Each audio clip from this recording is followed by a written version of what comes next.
Bien, donc on continue sur le chapitre 4, achat et vente de biens. Après avoir vu les factures en comptabilité simple, on va voir la particularité des réductions sur les factures de droit. Alors voici, premièrement, on va faire des factures de droit sur lesquelles on a des réductions commerciales, c'est-à-dire des rabais, des remises ou des ristournes qu'on dit de façon courante pour un comptable et RRR. Donc voici une facture, on retrouve en haut à gauche le nom du vendeur, le numéro de la facture en haut à droite, la date, le nom du client, c'est celui qui doit. Et puis on va avoir deux colonnes, une où on va désigner les produits ou les éléments qu'on va avoir et une avec les montants. Donc premièrement, première ligne, on va désigner l'ensemble des produits et on va indiquer le montant brut hors taxe. Ensuite, sur ces factures de droit avec RRR, on va donc indiquer les remises ou les rabais ou les ristournes qui vont venir en réduction du montant brut. Ce brut moins les remises donne ce qu'on appelle un net commercial. Donc le net commercial, c'est le brut moins les remises. On ajoute ensuite la TVA. La TVA, c'est donc un taux de TVA appliqué au net commercial. Et on définit donc le net à payer, qu'on appelle aussi TTC, qui est le montant net commercial, c'est-à-dire le hors-taxe, plus le montant de la TVA. Un autre exemple un petit peu plus compliqué, où cette fois-ci on retrouve et des rabais remises ristournes, donc des réductions commerciales, et un escompte, c'est-à-dire une réduction financière. Donc on a le même schéma de facture. Comme précédemment, on a donc le produit pour le montant brut, la remise, le rabais ou la ristourne qui vient en diminution, et on définit donc le net commercial. Après ce net commercial, on fait apparaître la réduction financière qui est l'escompte, qui est un pourcentage du net commercial. On obtient alors un montant qu'on appelle le net financier. Le net financier, c'est donc la différence entre le net commercial et l'escompte. Et comme pour une facture classique qu'on a vu tout à l'heure, on va ensuite déterminer la TVA. La TVA se calcule sur le net financier. Et donc, le net financier plus la TVA donne le TTC, c'est-à-dire le net à payer. Une fois que ça c'est défini, on sait donc comment les réductions, qu'elles soient commerciales ou financières, se calculent, comment la TVA est calculée, comment le net à payer est calculé. On est donc capable de passer des écritures d'enregistrement de ces factures. On va repartir d'un schéma des flux. Donc, première chose, en fait, on va se rendre compte que sur les rabais, remises, ristournes qui sont sur les factures de droit, il n'y a pas de différence avec des factures sans rabais, remises, ristournes. On va enregistrer en fait uniquement le net commercial comme un flux réel. Donc, qu'est-ce qui se passe?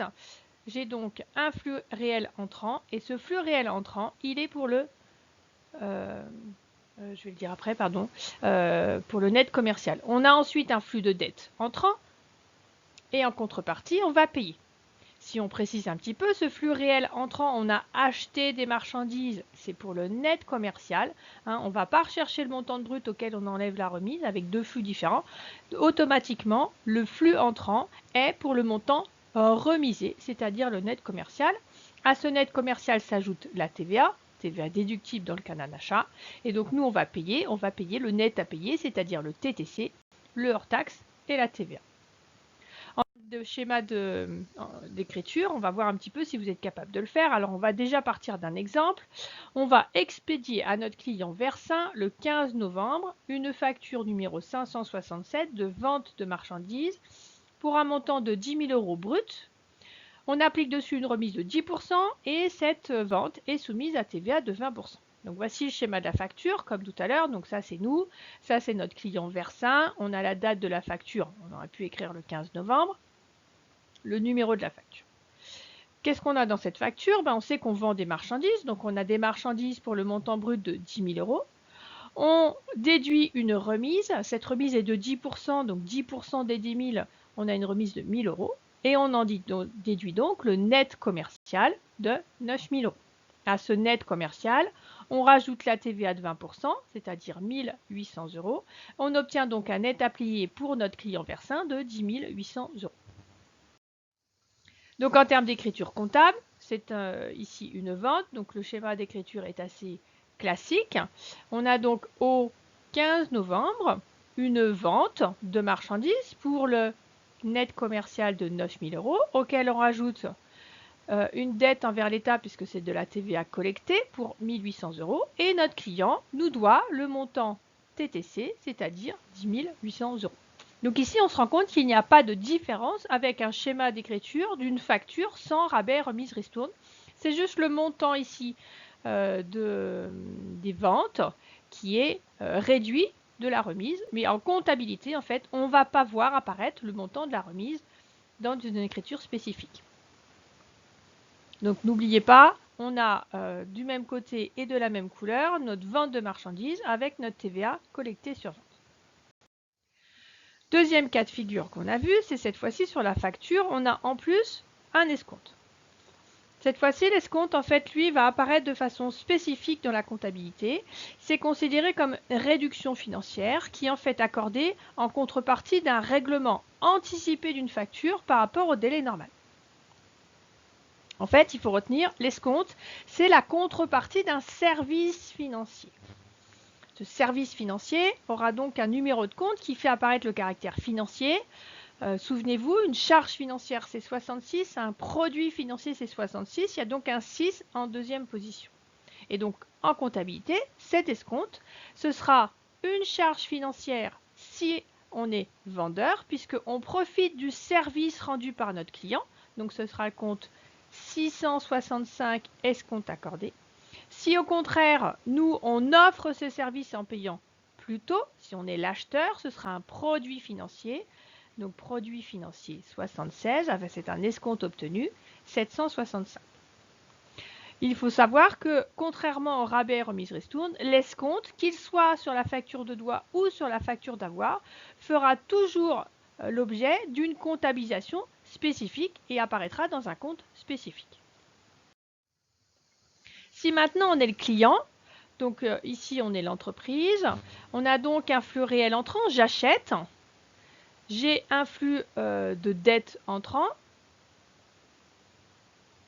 j'ai un flux monétaire sortant, je paye, mais je paye moins que prévu parce qu'en plus de ce que je paye, en fait de ce que j'ai acheté, j'ai rendu un service qui correspond, voilà, donc on a le net commercial, la TVA déductible, le TTC, et donc moi j'ai rendu un service, qui est ce service, ça correspond à l'escompte.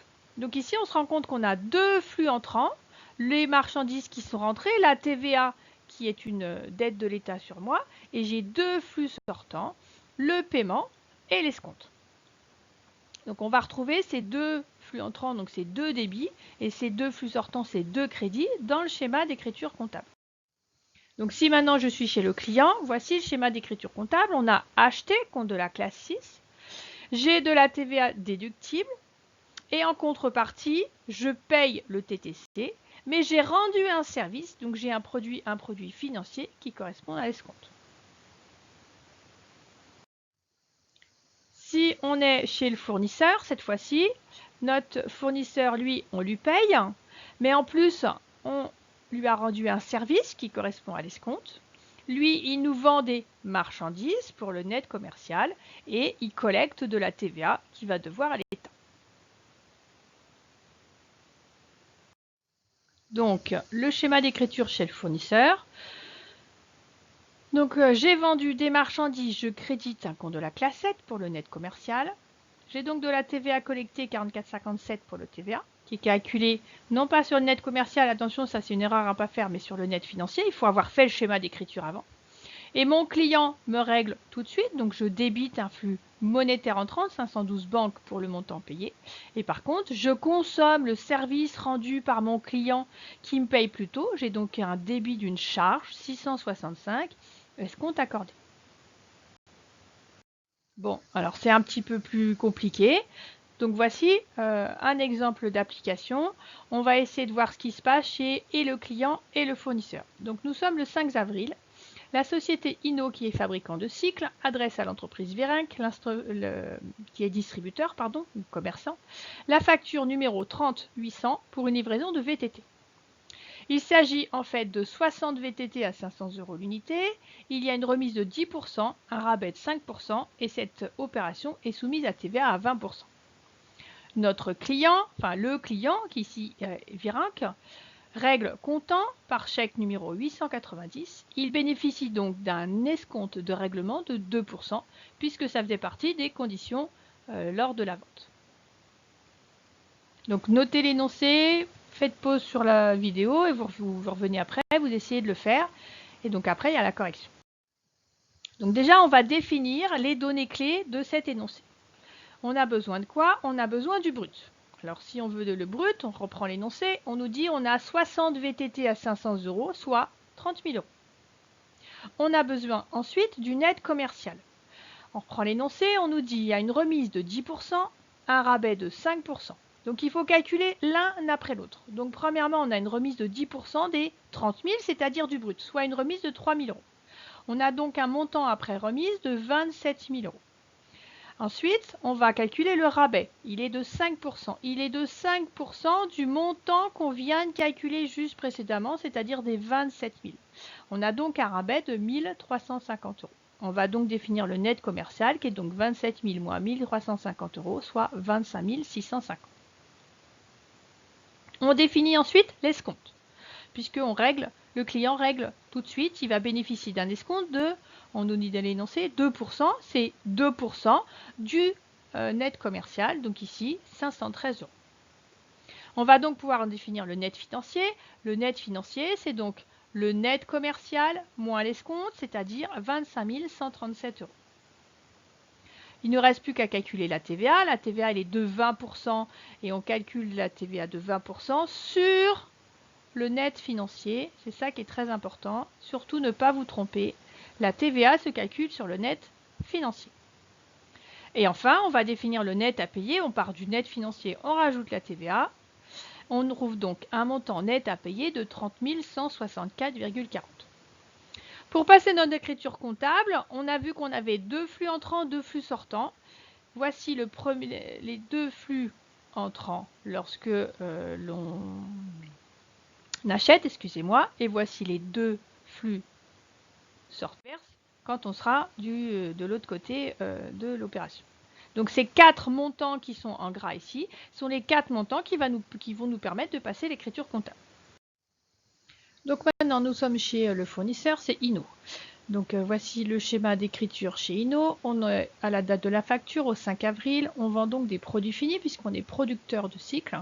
La facture éditée, c'est la facture 3800 qui a été réglée par chèque bancaire numéro 890.